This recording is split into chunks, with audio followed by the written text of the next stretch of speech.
Howdy, howdy, all. Welcome on in. This is Goose Talks Film. I'm your host, Goose. And this week we are covering a Baghead, which was voted by you, the listeners, over on Facebook. So if you don't follow Goose Talks Film on Facebook, make sure you head over there. That's where I post a lot of my stuff. I haven't got X or Twitter, whatever you want to call it yet. And I've got an Instagram, but I do most of my stuff on Facebook. So if you want to vote in future polls and comment and do whatever you want to do, Facebook is the place under Goose Talks Film. So yes, you guys voted Baghead over June Part 2, which kind of took me a little bit by surprise, but I know people I know personally are horror fans, and a few people of those people as well I actually met through horror for our love of horror, so shouldn't really be surprised that Baghead did win, just because June Part 2 is one of the biggest releases of the year, most likely in terms of big budget, but I went to go see Baghead yesterday. I actually wanted to watch and cover this last week, but unfortunately none of the times suited my busy lifestyle, so I ended up watching The Zone of Interest because it's on digital, so I could watch it whenever I wanted. Covered that last week, so if that interests you, make sure you head back to that previous episode and give that a listen. It's pretty dreary and bleak, just a heads up. If you want to watch the movie and then listen to my podcast, that's just your warning. Anyway, so we'll get into it. So Baghead is a new released British horror film. It's actually boasts a pretty decent cast. So it's got Freya Allen, which a lot of people will know if you're fans of the Witcher TV series. She plays Ciri, obviously one of the main characters, probably the second biggest character of the show, if not Eagle's second. So she plays main character Iris, and then we have Jeremy Irvin, who I didn't realise was in this, but he was the lead actor in a TV show I loved called Treadstone, which is on Amazon Prime. It's kind of a bit like, your Jason Bourne type show. He's also in movies like Warhorse, Mamma Mia, Here We Go Again, The Railway Man, Professor and the Madman. Yeah, he's been in quite a few things, and yeah, he absolutely shines in this. Then we have Ned Dennehy, who he's definitely the person, if you're watching this, you're like, oh, God, I know this bloke. He's one of those character actors that he's so unique looking, and he's older, so he's been in a lot of stuff. He's been around for a long time. You would have seen him in things before. He's in the upcoming Shogun TV series. He's in the TV series Winter King, Walking Dead, Daryl Dixon, Outlander, just to name a few. Guns Akimbo, Mandy, which is big among the horror genre, of course, starring Nicolas Cage. Yeah, so Baghead's spoiler-free plot is a young woman inherits a rundown pub and discovers a dark secret within its basement. Baghead, a shape-shifting creature that will let you speak to lost loved ones, but not without consequence. So, the story, just from this, even before I watched this, so this doesn't have any spoilers in it, it's not the most original storyline. There's been horror movies for decades about being tempted to reaching out to talk to deceased loved ones or just dead in general. I mean, halfway through last year, we saw one of the biggest movies, not only of last year, but probably one of the biggest movies the last 5 years, Talk to Me, which is an Australian film, kind of took that in a different direction. That was more kind of like a innuendo for drug and drinking, they were getting adrenaline out of it because their whole body was taken over. It's kind of different. So I don't like to say that Baghead only got made from the success of Talk to Me, because Talk to Me was released, actually, I think it was October, November at the end of 22 for the Adelaide Film Festival. So there would be enough time for people to watch that and then get inspiration. But this definitely didn't come from that, because this was one of those movies that was based off a short film. I think it was back in 2017. I mean, all the characters and whatnot are quite different from what I can tell, but the overall storyline is the same, featuring the Baghead woman. And a bit like Night Swim, which was probably the first big horror movie released this year, was also based on a short horror film, but that was made 10 years ago. So it's great to see these short horror movies then getting turned into feature films, given moderate budgets and being helmed by the same writers and directors that did the shorts. Same case here. Alberto Carretto directed the short, produced it, if I'm not mistaken, and then I think 2 out of the 3 writers of this movie also wrote the short. Look, I'll stop rambling and talk a bit more about the movie while in the spoiler-free zone. Look, I went in, for some reason, And I'm not sure why. Maybe because I thought that the trailer revealed too much, and in the end, the trailer probably did reveal too much. Unfortunately, um, but for some reason, I was sitting down, I was watching it by myself, like got ready to take my notes and whatnot, and for some reason, I talked myself into not liking this movie before it even started, and I'm like, as the starting credits were coming on, I'm like, why did I have I talked myself into not liking this movie? And it's not like it's not one of those social media things where, bit like the Fantastic Beast movie, it just gained all this traction on social media and people just become all these sheep and started hating on the Fantastic Beast franchise. And I wasn't one of them because I love them, I still do. And now people are realizing that they were just brainwashed by social media and then actually appreciating them a bit more. Although the damage is done, we're not getting any more, but that's a podcast for a different time. It wasn't even that because this movie isn't really talked about anywhere, surprisingly, because I did see this on multiple lists at the end of last year and started this year for obviously horror movies coming out. And I had seen this trailer multiple times whilst going to the movies. So the marketing was there. But this hasn't got a Wikipedia page, which is crazy to me. Like, hasn't got one, doesn't exist. So it's hard to get a lot of information, but I've obviously found other avenues. There's plenty of other avenues, like I use IMDb and whatnot. But yeah, anyway, I for some reason put myself into it. It wasn't anyone else's fault but mine. And then as I got into it, I did enjoy this. Look, it's without ads and all that. You're looking at about an hour and a half. Might as well get into the recommendation zone of it. So here on Goose Talks Film, for new release movies, there's 3 categories of my recommendation of don't watch it all, wait until streaming/digital, or go see the movies. Excuse me.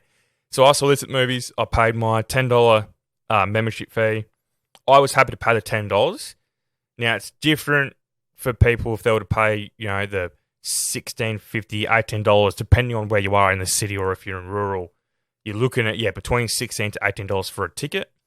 Some people may not be happy to pay that for this type of movie, but it is, again, only an hour and a half.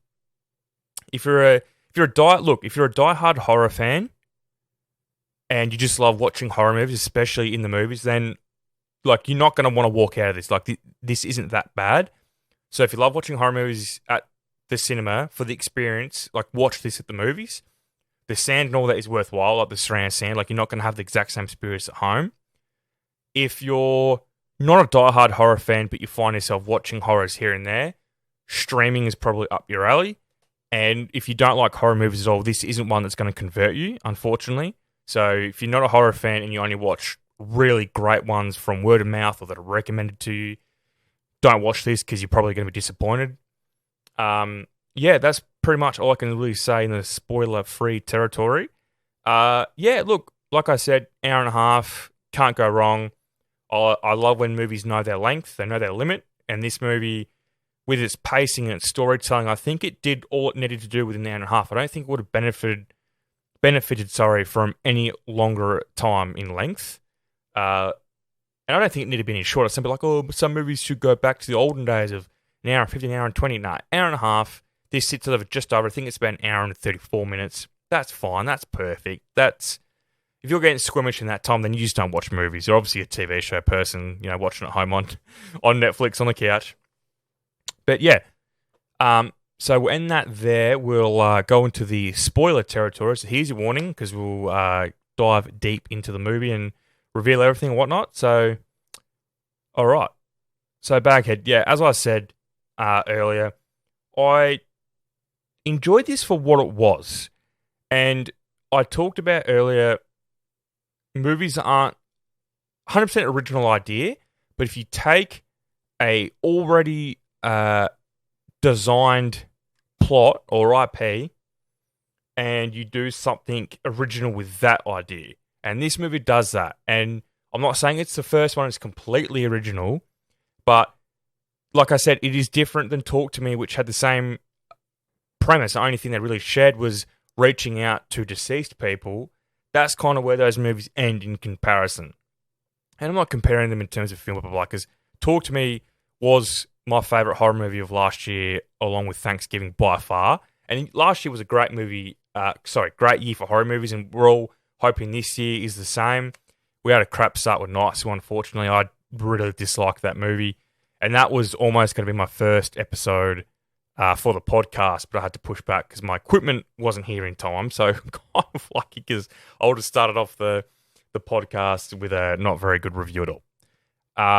Yeah, look, if you're deciding between this and Night Swim, because I'm assuming Baghead will go to digital really quickly, probably within, before the end of March, easily, because it had its wide release last week, and I don't see this really going any longer than 3 weeks, the movie, so I think it would go straight digital for rental and purchase. And then, yeah, probably mid-year, July, August, it'd probably land on a streaming service included. So no extra fees. Yeah, I don't really need to do an extended plot line for this, because I usually get mine off Wikipedia, like the full extensive one with the with spoilers and whatnot. But, yeah, look, there are a few of your usual cliches in these types of horror movies. But what I will say is the setting uses a setting really well of an old... I actually don't think it's an English pub. It is. But I think it's an English pub set in a different country that don't really reveal exactly what country they're in. If they did, it was really quick and I missed it. Maybe when I was leaning down to have a drink or grab a snack, maybe. I'm not sure. I have a feeling it's in Netherlands or somewhere like that, with names like Otto Vogler and whatnot. But because she flies on a plane, and I'm assuming she's in England or around London, and she flies for a bit, so I'm assuming it's one of those countries. But anyway, it's an English pub set in wherever. It's an old dreary pub. It's run down. It hasn't really had a lot of work done to it. It's in a really quiet area. They spend probably 95% of the movie in this pub. And I actually really, really liked the setting. I thought the design of the pub was great. I don't know if it's a real pub and they filmed there, or if it was like a rundown pub and they just kind of added their own twist to it. But I thought that was really cool. I thought the basement was really creepy. In terms of, still talking about set design and the setting in general, I was disappointed with the reveal of Behind the Wall. So we see Baghead, she comes out from the hole in the wall where she was buried centuries earlier, and it's complete darkness, you don't see in there at all until later. Iris ends up making her way there, but we'll get to that later. So when we eventually do get there, when well over halfway through the movie, when she goes to save her friend, I was disappointed. I thought it was going to be this otherworldly, real creepy. I don't know. I don't want to go into the sci-fi territory of things, but I thought it was going to be like, I don't know, best example is probably like the tents in Harry Potter, right? Where it looks little on the outside and you walk in, it's massive. I thought she was going to walk through this hole in the wall and it was going to be this big, dark mass with winding staircases or bodies, a real witch's den. But all it turned out to be was literally what looked like, used to be half of the basement they bricked her in.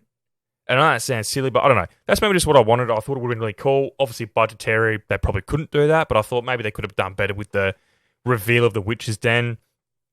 Maybe make it look more like a witch's den, like more symbols, and I'm not sure. That was one of the things that, disappointed me a little bit. And obviously, we get to the part where Iris does go to save her friend. Sorry, I'll backtrack a little bit because I'll give that a bit of context. One of my favourite parts. So, Iris and her friend have a big fight. The friend ends up going to an address of one of the previous owners, who they think is previous owner. She finds out that he has all this information on the wall. She takes that to hopefully use that to be able to contact him through Baghead to be able to hopefully find a way out of this mess. She then goes down to the basement with all this stuff from Otto Vogler and all that, and she falls as she's getting scared, and Baghead rips something from Otto Vogler and eats it, and obviously that's how Baghead turns into a deceased loved one, is she has to consume something that belonged to them, and they take the body, but only for 2 minutes, and then Baghead's in control, and it's not really the dead person talking. Anyway, so Otto Vogler comes through Baghead, and he's talking to her, blah, blah, blah. And it's really, like, terrifying scene. I really love this. He's talking, saying, you know, it's futile, everything you're doing. Tells a, like, bit of a story about the witch and whatnot. And then the friend fucks up and said, well, she just wants help. She just wants to do this, Iris this, Iris that. And then I think Baghead had already taken control at this point. I think it had already been past 2 minutes. Knowing that she would have plenty of time because she consumed, obviously, the item to let Otto Vogler come through. Otto goes, oh, so you're not the gatekeeper. And just, like, because he has an accent and he has, like, a really deep, creepy voice and he looks really creepy. Delivers that line and then pure fear goes over her face. And I think the line he says just before that is, I'm sorry. And she goes, sorry for what? And then she has complete panic. She turns to run up the stairs. Door slams shut. And then she obviously gets attacked. I probably didn't do that scene justice at all, but I thought it was really creepy. I thought it was really scary. I thought it was done really, really well. It's probably my favourite scene of the whole movie. I just thought it was very eerie and just very scary, of just very good line delivery by the actors playing Otto Vogler and also the actress playing the friend. I think the friend's name was Kate, something like that. I apologise. But yeah, I think it's Katie. So yeah, very good acting from both. That was really creepy done. Then Iris wakes up. She hears Katie calling out to her in the basement. She goes down and then, I mean, without really hesitating, and one of her dad's biggest rules when she took over the pub was to never, ever go beyond the wall because Baghead's in control and she can hurt you and she doesn't listen to your demands. You're not in control anymore. You have nothing over her. But without really a lot of hesitation at all, which I think another horror movie cliche, but this movie does a good job of them making rational and normal decisions. So Iris goes in the wall, thinks she finds Katie cowering. They try and make it out, and then she sees the actual body of Katie and realises that Baghead's just luring her to try and let her out of the basement, imposing as her friend. But then what I don't understand is right there, Baghead could kill her if I wanted to. Like the dad, played by Peter Mullen, great actor by the way. That's what he said, that she's in control and she can hurt you beyond the wall. But she doesn't. She chases her out and that's about it. So I'm like, okay, that doesn't really make any sense. Another cliche of a villain kind of just toying with the victim and not doing anything. So that kind of, irked me a little bit because it just happens so much. Yeah, and I didn't really mention Jeremy Irvin's character. Kind of jumping off the joint a little bit, guys. I'm sorry. These types of reviews, I just like to jump around and just talk by my notes because I write down my notes and then I type them up, and sometimes I don't always do them up in order. But Jeremy Irvin, he plays Neil, and he had approached the dad at the start to try and contact his wife through Baghead, but the dad said, no, doesn't solve any problems, it just makes it worse, leave. And he rocks up again when Iris has taken over the pub after the death of the dad. And he offers thousands of dollars to go see her, and he does. And all he says, I just want to say goodbye to my wife. Well, he ends up giving Baghead a ring that was his wife's, but previously was his mother's, and gave it to her when they got engaged. And his mum had killed herself, and he couldn't really deal with the pain of that. And he got attacked by Baghead because they didn't really know the 2-minute limit. And then, yeah, with the suspicion, I thought they did a good job of keeping you guessing if Neil was telling the truth, if he was a shady guy, if he was just a grieving mess of a person that was... I mean, he was quite sympathetic because, like, again, Jeremy Irvin did a great job. Like, he was probably the best actor in this whole movie, and that's saying something. I thought the acting for a movie was quite good. Whilst I'm talking about it, yeah, he played it really well, kept you guessing. You weren't sure what his motivations were, and he spoke to his wife multiple times. My guess was that he had either accidentally killed her or killed her on purpose. And I was trying to work out why he wanted to contact her so bad if he had killed her. And I thought maybe I don't know if she left something incriminating towards him and he wanted to find it and get rid of it, so it was never done for her. I'm not sure. But then it was revealed, I mean, quite well that the first meeting that she had died in a car crash, and he kept emphasizing, "Is that all you remember? Is that all you remember?" And I'm like, well, he keeps asking the same question. He's not really saying goodbye. He's more so trying to get closure for something. But why? If he knows that she died in a car crash, like he knows that because he knows that she's dead, why is he pushing her and asking her what she remembers? And I thought, okay, there's something else here. And then it's revealed that she was cheating on him. And then it's later revealed in another meeting with the wife that they had a fight the night she died, and he had actually given her drugs to calm her down, but he didn't realize she was going to go drive, and she drove, and obviously that's what caused the car accident. So he inadvertently killed her, and he was very controlling and manipulative. And I thought, Jeremy Irvin's character for Neil was great. I thought his story was really, really good. Did a lot of good, story progression through him, really, and motivation for Iris because she wants to just keep getting money from him. But honestly, probably the biggest problem I have is before she knew Baghead existed, blah, blah, blah. I know she needed a place to stay, but if money was an issue, why wouldn't she just sell the pub? And she wouldn't have known any of this. Like, she wouldn't have known any better. And she probably would have gotten more money for selling the pub than just 4,000 from Neil. Even if she got 7,000 from Neil. She wasn't in debt from the pub at all. She had no money invested. So any money she made from the pub would have been profit, 100% profit for her. So that kind of doesn't make any sense why she wouldn't have just sold the pub but continues to let Neil talk to Baghead, which she knows the rules and the risks more so. So that's kind of a bit annoying. That kind of doesn't really make any sense to me. Just her motivation. I know she's young. I think her character's obviously early 20s because she talks about like an art school and her having an art gallery, but she doesn't go to school, so she's clearly in that college university phase. So, I mean, yeah, she should know better at that age. And it's a little silly, bit of a pretty big plot problem, if I'm being honest.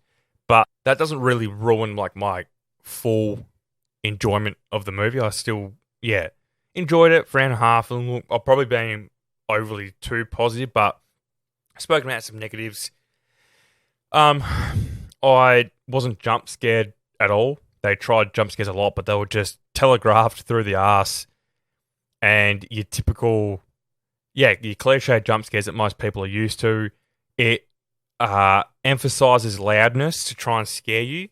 So it doesn't play a lot of music throughout the movie in the background or anything. Not a lot of music, so it's easing you into that silent phase you might not pick up on. So when it's really loud, it gets you like twice as hard. But the jump scares were telegraphed too much. I thought that the more terrifying aspects of this movie weren't the jump scares at all. It was more so the real, like, I guess the realism of people would risk a lot of danger and whatnot to try and reach out to a loved one, especially one that's taken from them too quick, or if they did accidentally cause a loved one's death and they wanted to apologize and say goodbye.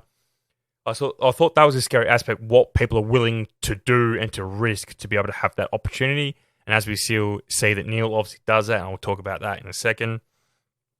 And also the creepiness of the pub and the creepiness of Baghead is enough. I wish they'd built more on that with just terrifying scenes of that type of stuff and not just jump scares here and there, or all the time almost.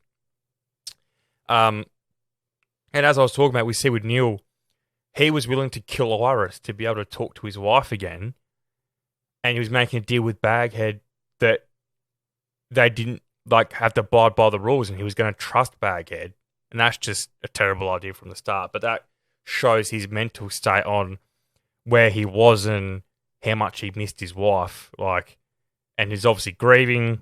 He obviously wanted to continue his marriage with his dead wife through Baghead, because that was pretty much, he wanted to take over the pub and live there to be able to just literally spend time and live with his wife, even though she was dead and didn't actually love him because she was cheating on him because he was going to leave him. But, good good and bad. I thought the acting overall was really good. Like I said, a few actors in here that are well known: Ned Dennehy, Jeremy Irvin, Peter Mullen. That are all very big character actors, especially in Britain. Well, Peter Mullen, especially in Britain, you would have seen him in lots of things. I was disappointed when he died so early, but we got to see him come back in flashbacks and also through Baghead as well, because he's brought to life by Iris for a couple of minutes. That was good to see him acting for a bit longer. The Iris being lured into the behind the wall to save her friend. We all know it was going to happen. We all knew the friend was really dead, and Baghead was tricking her to lure in to there. We all knew that, and it was telegraphed through the arse. So I was kind of annoyed why Baghead just didn't take the opportunity and kill it. I think the minimal cast and minimal locations really help a movie like this. You can focus on the characters they're trying to tell. It is only an hour and a half, so you don't have a lot of character development at all. We get some good character development from Iris. We know enough about her to care for her. We know enough about Jeremy Irvin's character, Neil, that, he's grieving and like he's relatable. We feel sorry for him, that he's willing to pay whatever to be able to say goodbye to his wife. And it's revealed that, no, it's not really the case, but we still kind of understand, even though he's, a bit deranged, it turns out to be.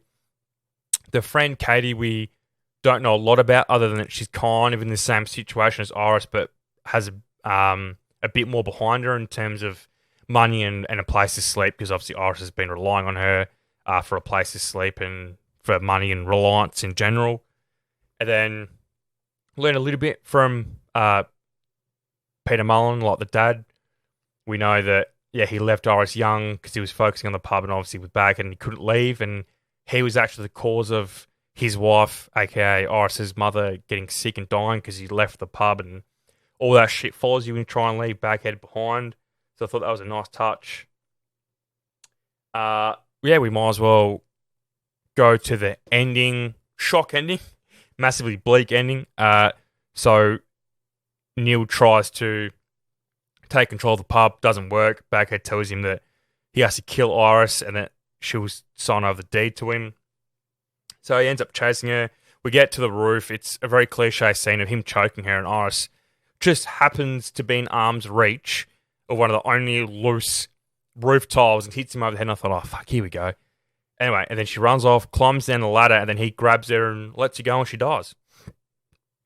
She falls to her death. And I was like, oh, shit. I'm like, that's crazy. I didn't expect that at all. But I'm like, oh, no, we're going to somehow get some bullshit that she comes through Baghead, but then she overpowers Baghead in her own body and then has a happy ending. I'm like, oh, no. I'm like, where is this going? Anyway, and then Neil takes the body onto Baghead, and Baghead's like, you idiot. You've just given me the body of my guardian. My guardian's dead. So she can literally turn into her own guardian and be her own guardian. And I'm thinking, oh, is that a realistic thing? Like, would Neil have thought of that? And probably not. After killing someone, like in the state he was, no, I don't think there's any chance he would even thought that far ahead, to be honest. So I like that aspect. And she obviously kills him, like tortures him for a bit, and then kills him with a chair over the head after smacking his head in and doing all sorts to him, which I thought was a decent scene. And then, she stays in Iris' body, lights the pub on fire. She walks out and is going to take her revenge on Earth. So that was, a very bleak ending. We don't always see those types of endings in horror anymore. There was a phase where we were seeing a lot of bleak endings and you're not happy endings. Like The Mist is probably the most famous one. Will this ending be on the same level as that? Probably not, just in terms of how big the movie is and like how well received the movie is. This is getting mixed to negative. So I don't see this having big, but among diehard horror fans, and especially for this year, I think it will have a memorable ending. It definitely will for me, for sure. I'll definitely remember this one. Just, I didn't expect that's how it was going to go. I thought, okay, what bullshit thing are they going to bring up to be able to get, like, kill Baghead or, blah, blah, blah. But they didn't. They couldn't. It was realistic in that way. She's a witch. We all know how powerful witches are and what they do and can do. It really leaned into that. Because it turns out that she was literally controlling the whole situation. excuse me, she was manipulating everyone, using her power, because she was controlling everything that was at the pub because they were close enough to her that everything was put into motion by her, which I thought was really cool. Wasn't a massive twist or anything. It was just a nice little review and kind of made sense. Yeah, I like the ending.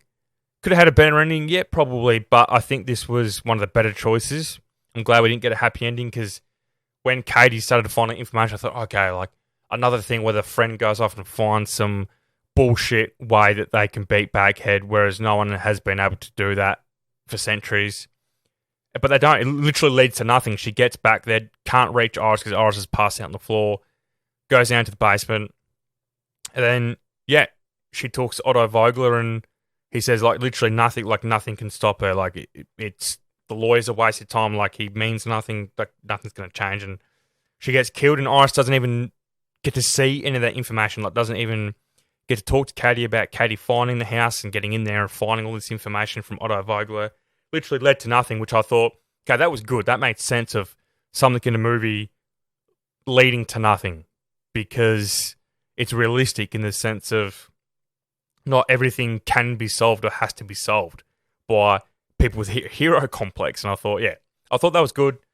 I thought the body count, I mean, all of our main characters die. I mean, you could argue there's probably 4 of the main cast. Peter Mullen, Freya Allen, Jeremy Irvin, and Katie's actress, and all of them die in different ways and in different times throughout the movie. I thought everyone was going to die but Iris, because I thought, okay, it's going to be a bit of a cliche maybe, but no, it wasn't. And I'll give it credit where credit's due. In terms of the ending, it wasn't predictable. A lot of other aspects of the movie were predictable, but the ending definitely wasn't, and I think that needs to be given credit. I think this is one of the cases of people always talk about what's a movie storyline that was a great idea on paper but executed poorly. I don't think this was 100% executed poorly. I think could have been executed better for sure, maybe with a bigger budget or maybe like a different production team or just different direction. But it's not the worst execution you could get for this type of movie, and it helps when it's based off a short film and it's being made by the same people. So that definitely helped its case. I mean, you have a look at Night Swim. It's the same situation. Like I said earlier, it was based on a short film, but a lot of issues. And that had a big cast. It had a much bigger budget than this. Like tens of millions of dollars more budget than this. You had Wyatt Russell and Kerry Condon, 2 very well-known actors. Obviously for different reasons. Kerry Condon was nominated for an Oscar last year, and she won a BAFTA for The Banshees of Inisherin. Wyatt Russell, obviously famous for being Kurt Russell's son, but also getting famous in his own right. He's in one of my favourite horror movies of all time, Overlord. So, yeah, in terms of Night Swim, bigger budget, more accomplished director, all this and all that. I mean, I would watch Baghead again. I'm not saying I would rush to watch this. I probably won't rewatch this again this year or even next year. But could I see myself putting this on in the future when I want just an hour and a half horror movie, or if I want to maybe show a friend that's getting into horror, like a different type of horror, I'll probably put this on. Night Swim, I don't see any point in me watching that unless for some reason I cover it on a podcast, good or bad. Maybe I'll do like a bad horror movies podcast. That'll be one of the first ones I cover. But I'm shitting on Night Swim in the review of Baghead, but it's easy to compare only because they're the 2 biggest horror movies so far released. There have been other ones, but they're probably the 2 most talked about ones. Baghead has done not too bad at the box office, I think, worldwide. After being out for a full week now, it's grossed about just under 4 mil. So I'm assuming it's recouped its budget. I couldn't really find a lot of information about it, but I think the budget was around about 1.5. But that doesn't include marketing, blah, blah, blah. But I mean, this wasn't marketed through the arse or anything like that. So I don't think a lot of money would have been spent there. I hope this makes enough money. I think this team deserves to have a movie that made a profit. So, they're looked at by executives in the future and knowing that their movie made money, because it's always going to look good in your resume. Even though it's not always well received by critics like this. Like I said earlier, it's mixed to negative reviews from critics, but it's sitting at 5.4 on IMDb. Now, that's not terrible. I think anything above 5 is still watchable. Like if I look up a movie and I'll see that it's above 5 on IMDb, I'm still willing to watch it. Anything under 5, I think, look, 99% chance I'm not watching it if it's got this bad a rating. Less than 50%. But Baghead's on 5.4 from about 1,300 votes. And I feel as though that will creep up a lot once it hits digital, and then even more once it hits streaming.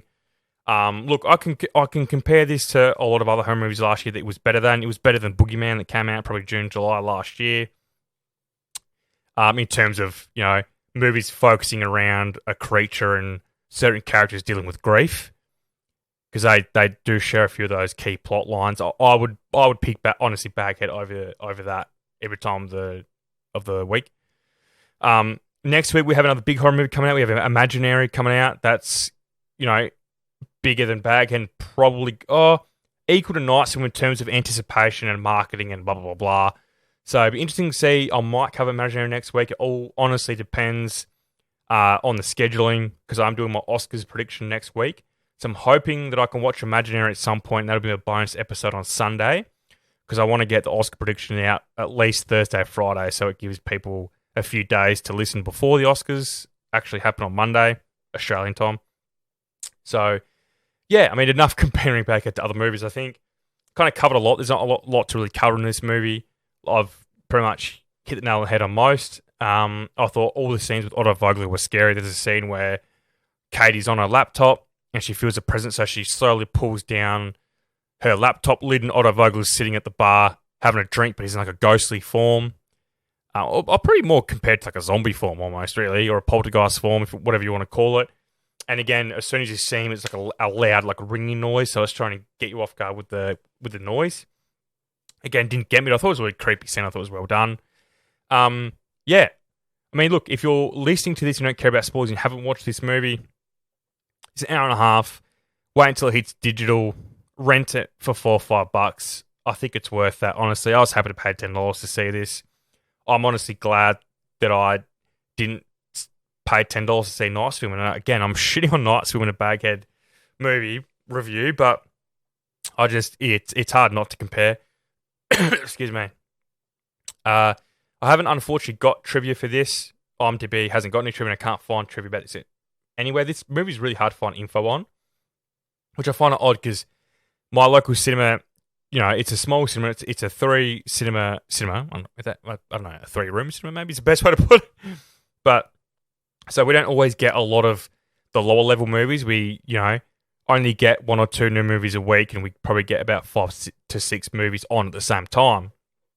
So we don't get a lot of lower level movies, and for us to get Baghead makes me think that it's getting a wider release in countries outside of America, because there's not a lot of stats on it being released in America, whereas United Kingdom, Mexico, it's done really well. It's made about $500,000 at the box office in Mexico. It's done really well in Poland. It's the highest grossing country that's been released in it. It's grossed about $700,000 in Poland, so that's cool. Obviously, big market there for it.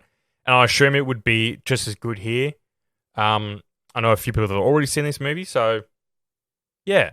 I am surprised that we got it, but I'm glad we did. And I'm glad that it got a second week of release, because that's how I was able to see it.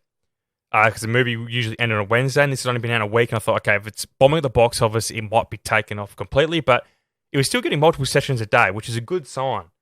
It's a good sign for a low-level horror movie in its second week to have multiple session times a day, because usually if it's dying in the arse, they either don't show it, or it literally gets one shitty-ass 9 p.m. time on a weeknight where no one will rock up. But so that's a good sign.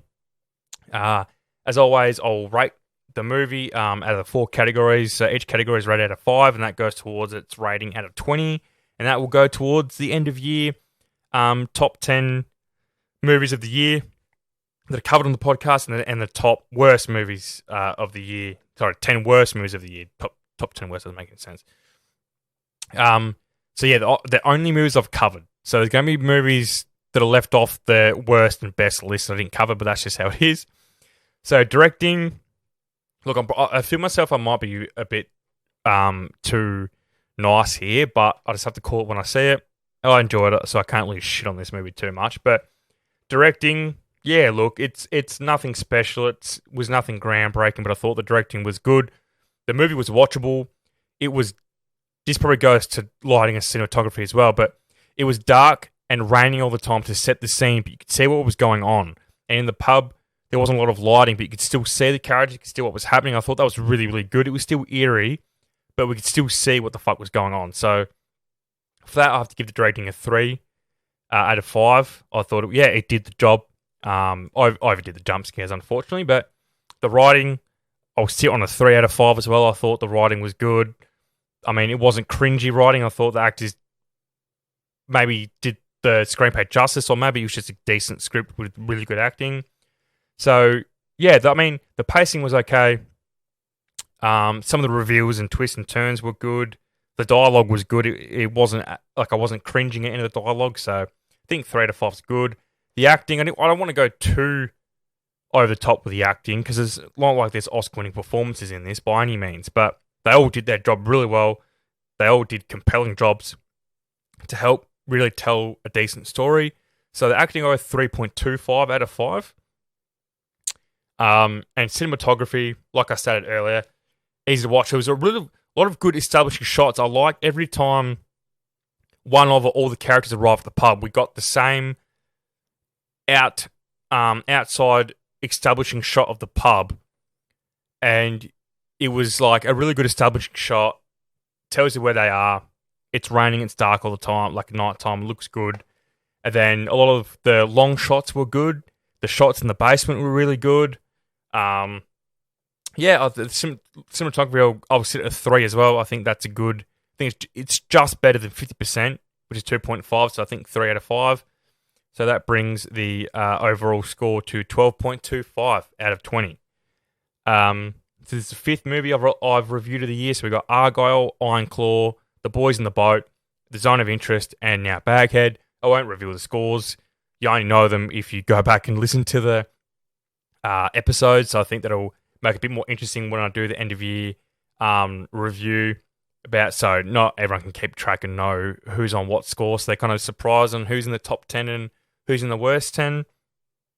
But yeah, I'll leave the Baghead review here, guys. Hope you enjoyed it. Again, thanks for all the support over social media and over YouTube and all whatever program you listen to this on, like Amazon Music, Spotify, Audible. I am currently working on getting available on all different platforms. It just can get a bit confusing and harder to do on certain platforms. It gets a bit hard, unfortunately. I hope to be on iHeartRadio and Apple Podcasts within the next few weeks. I know that'll open up my broadness a bit and be a bit easier for people to access.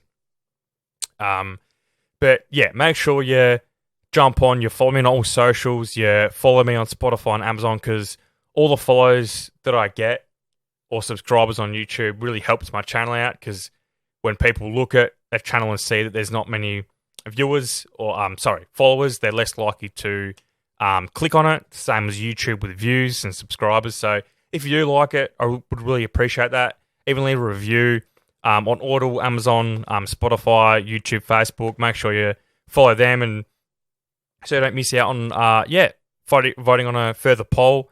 Like I'll do them quite a bit. There's 2 movies I really want to cover in the podcast, and I'm able to go see either of them. I will put up a poll to see what people want me to review. And hey, look, and also if you're listening and you also yourself run a movie podcast, reach out to me. I'd love to have a co-host on here that we can promote each other and it's got experience and it's got the equipment. It's a lot easier that way. But yeah, I'll stop rambling and leave it there. Thanks for listening, guys. This has been Goose for Goose Talks Film. We reviewed Baghead 2024. And yeah, make sure you keep watching those movies. Thanks, guys. Bye.